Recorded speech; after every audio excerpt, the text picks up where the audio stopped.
O que acontece com o botão de uma flor quando ele não se abre?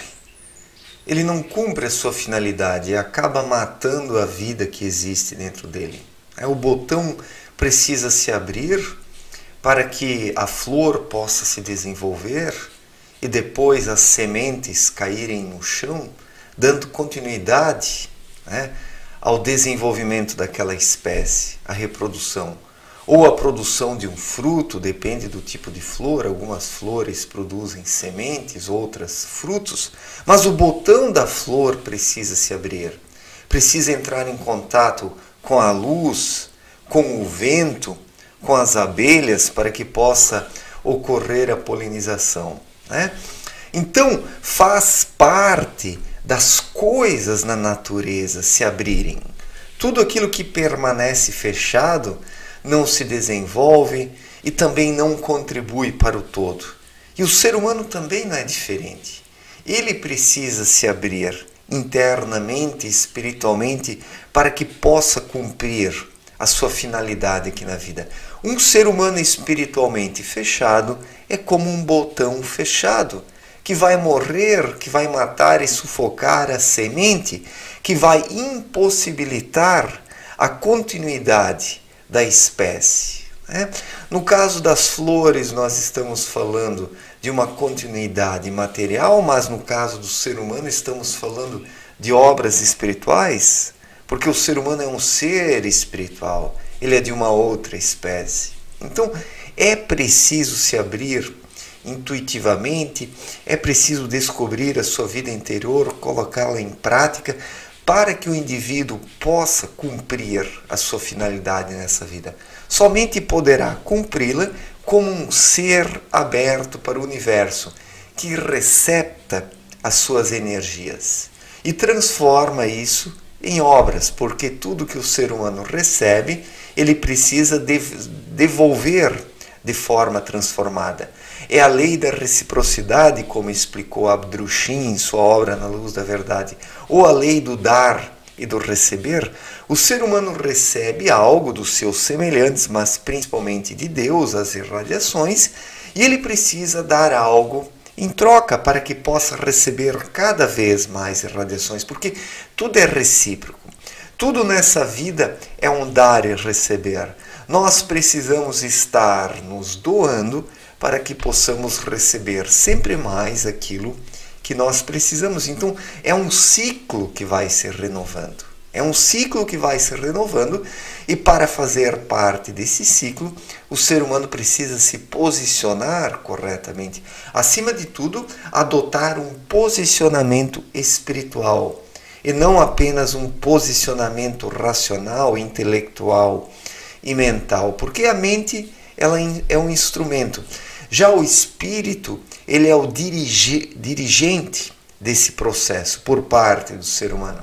É a partir do seu espírito, por meio do seu espírito, que o ser humano vai conseguir direcionar essas irradiações corretamente, gerando frutos em sua vida. Da mesma forma como a semente, como a flor libera as sementes ou produz o fruto, assim o ser humano também precisa promover a sua semeadura, a sua frutificação ao longo da vida. Porque do contrário, qual é a sua finalidade? Nenhuma, né? E infelizmente as pessoas hoje elas estão fechadas espiritualmente.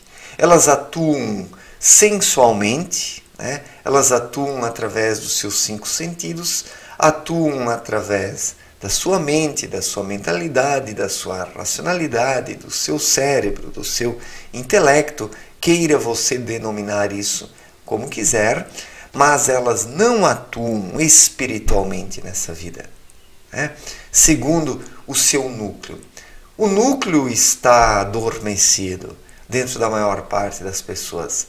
Elas confundem o intelecto com o espírito, sendo que esse é apenas um instrumento que deve ser utilizado corretamente. Então, ou o intelecto ele é afetado pelo mundo externo, pelas formas de pensamento que estão no mundo astral, pressionando as mentes humanas o tempo todo, né? Tudo isso forma o que podemos chamar de tentações que foram lançadas pelos próprios seres humanos no ar, e toda essa energia volta transformada, tentando os seres humanos, os derrubando, impedindo o seu desenvolvimento espiritual. Então, quem vive apenas mentalmente, ele está focado no mundo externo e nas formas de pensamento. Vive para os seus desejos, para as coisas imediatas. Mas quem desperta o seu núcleo interno, o espírito, ele consegue entrar em contato com irradiações e energias mais elevadas. E assim o ser humano faz do seu íntimo uma antena receptora de bons princípios, de bons fundamentos, de energias, e isso acaba proporcionando boas ações, porque o espírito sempre vai agir corretamente. Ele é pronto, como disse Cristo. Já a carne é fraca, ou seja, a mente também é fraca, porque a mente faz parte da carne. É uma forma de inteligência terrena, não é uma inteligência espiritual, né? Então, o ser humano precisa estar aberto, de dentro para fora, para receber aquilo que Deus tem para dar para ele, que o universo tem para lhe presentear. O ser humano está envolto por boas energias e precisa captar isso, precisa se abrir para isso, da mesma forma como o botão de uma flor se abre, receptando a luz, o vento, permitindo as sementes se libertarem e caírem no chão, permitindo a continuação da espécie, ou a formação dos frutos, mas os frutos trazem sementes dentro de si também. Quando eles caem no chão, eles apodrecem, as sementes germinam, se desenvolvem e dão origem a novas plantas. Então, esse é o constante ciclo da vida no reino vegetal. E entre os seres humanos não é diferente, só que as sementes e os frutos são de outras espécies, né? Ou de outra espécie, né? São ações, são consequências, são coisas que ajudam na vida de outras pessoas. E por isso é preciso estar aberto para ser alguém que contribui para o todo. Quando o ser humano está fechado, atuando apenas mentalmente, ele não é útil para o todo. Ele acaba se enclausurando. O seu espírito não se desenvolve.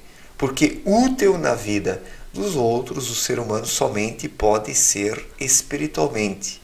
Quando ele ouve o seu núcleo interno, quando ele percebe a sua intuição, agindo intuitivamente. Então o ser humano se torna útil para o todo. Certo, gente? Obrigado pela atenção, um forte abraço e até a próxima. Valeu!